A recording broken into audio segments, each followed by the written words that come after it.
So 1997 was a great year for just about everything. So many great things were created in 1997, but one of the best things to come out of 1997 was the Sony Mavica FD7 digital camera. Such a perfect, convenient device that has given me nothing but smiles for the last 25 years. But recently, there's been a problem. I don't know if you can see this real good or not, but the bottom of the camera is kind of scuffed up a little bit. And in today's cutthroat world of influencer photography, image is everything. And I cannot be seen with such a scuffed up, abused piece of equipment. It'll ruin my credibility. We can't have that. So I gathered up the $1,500 to cover the 25 years of inflation on the original price of this beast and walked into my local camera shop and was like, hey, I want to trade this in and buy a brand new Sony Mavica. But when I said that, I was stunned. This guy, this camera salesman, Mr. Hawaiian shirt with a ponytail, smugly chortled at me and let me know that, oh, they don't make these anymore, so I can't buy one. Absolutely stunned. What the hell?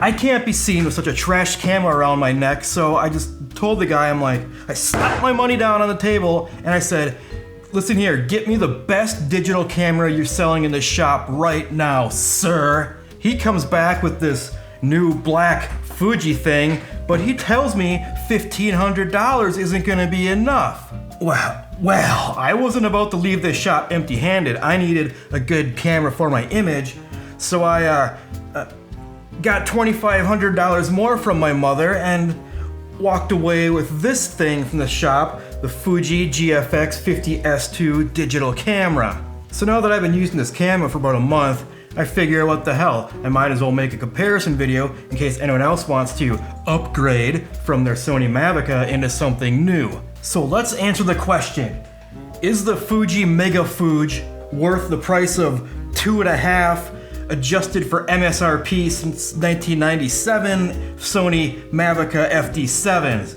Oddly enough, no one's made this comparison yet. So let's do this.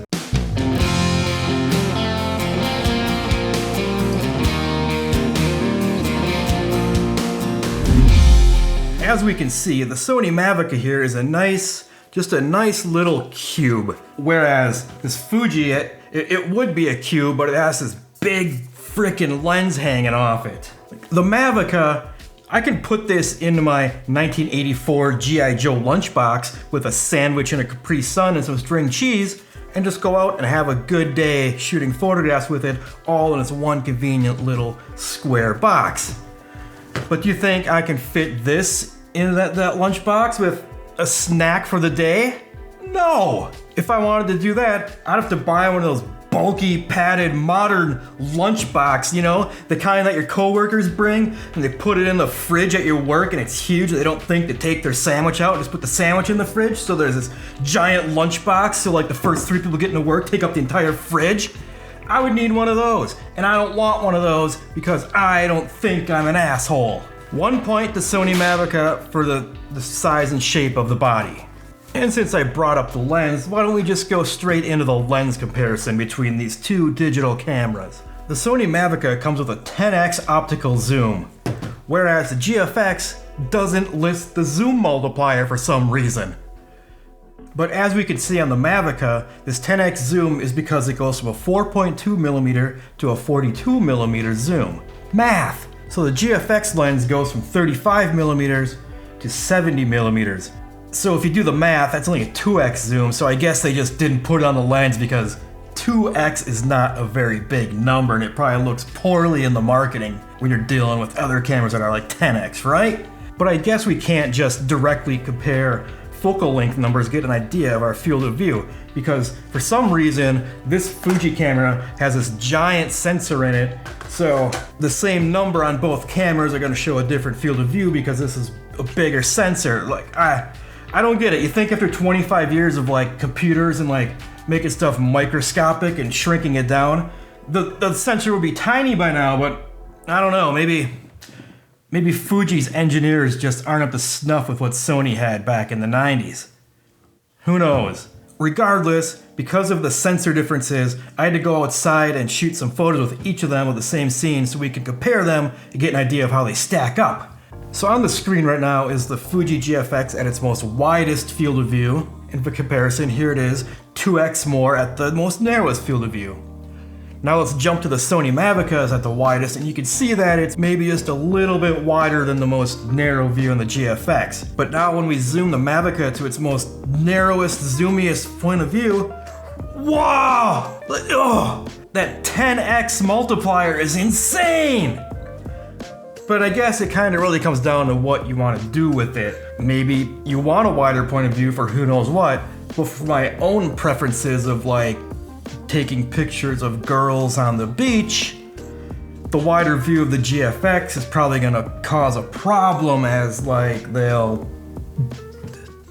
be close enough to smell my desperation or something. So +1 to the Sony Mavica for its big 10x zoom that can just reach out and pull the image back for you to look at right good and close. I suppose if we're going to be talking about lenses, it makes sense to transition next into the image quality. So both of these cameras shoot the God's format 4x3.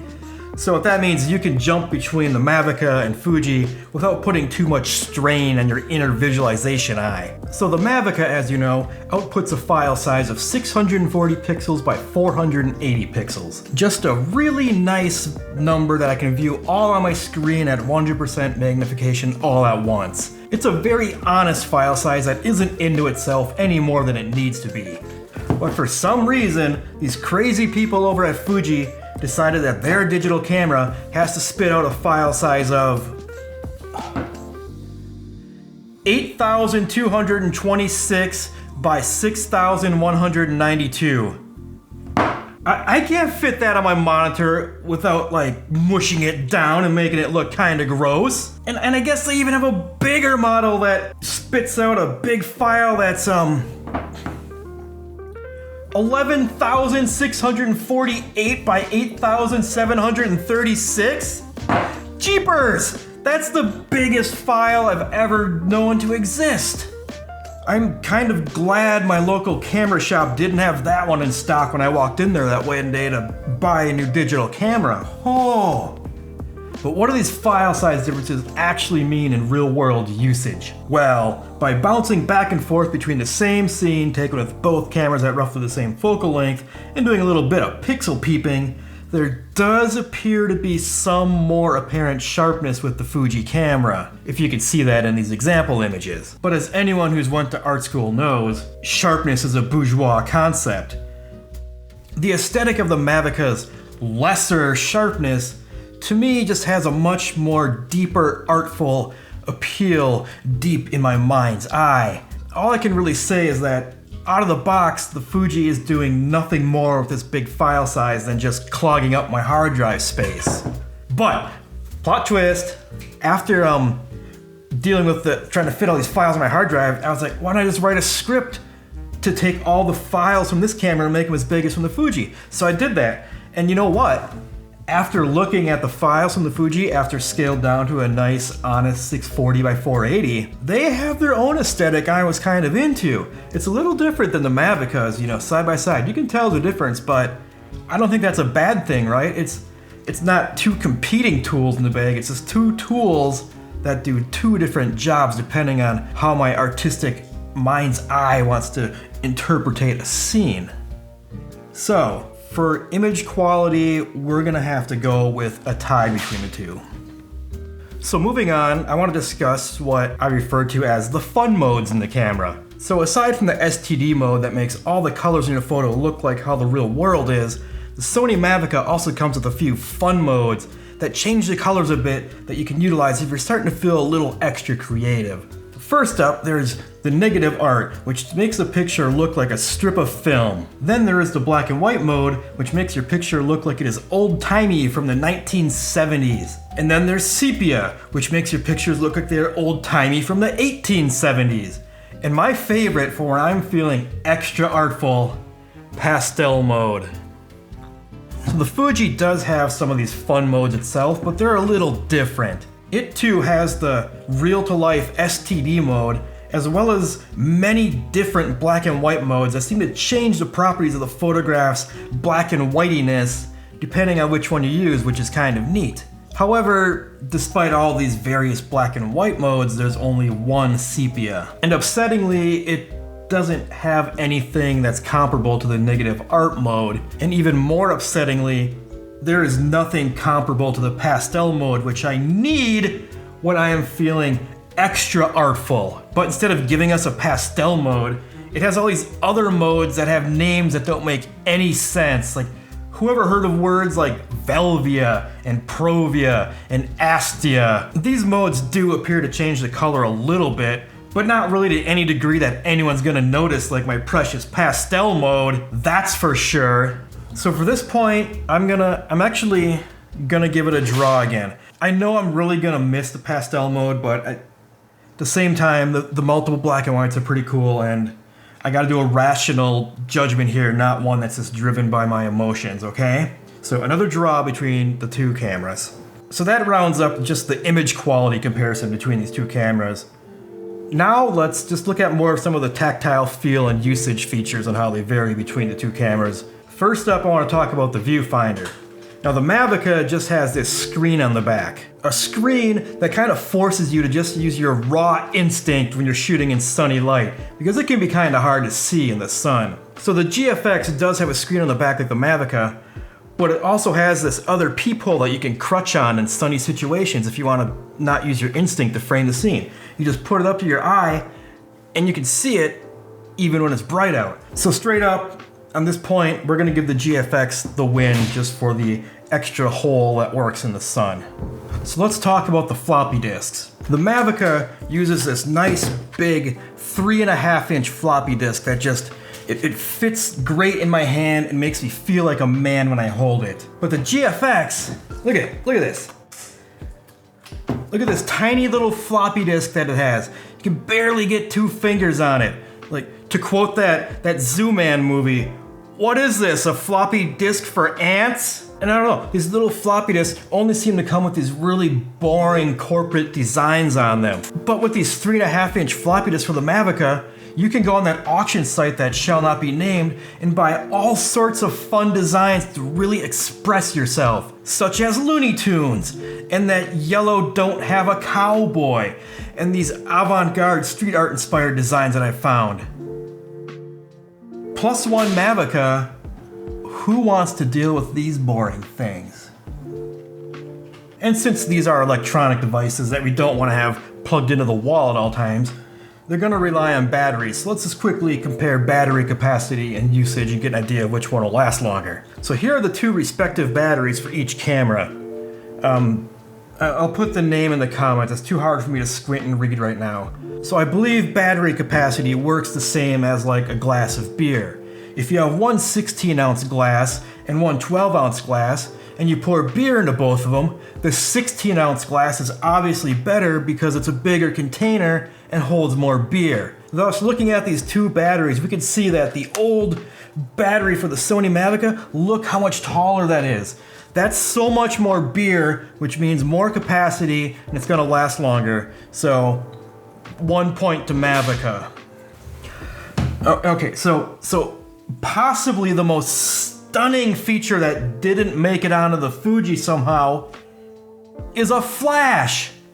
You would think, the flash.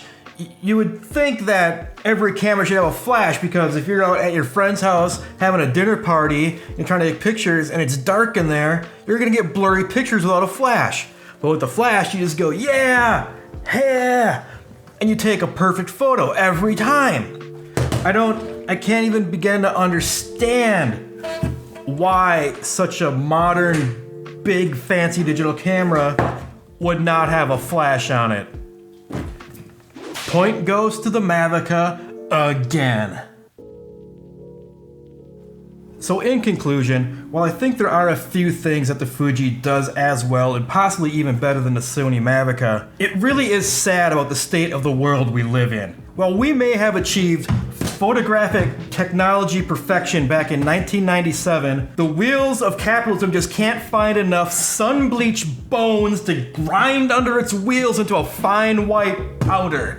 So to feed this machine, companies stop supporting their perfectly fine products and pretend that the march of technology makes for better products that they can sell to us at 2, 3, 10 times the price of the old product. And for what?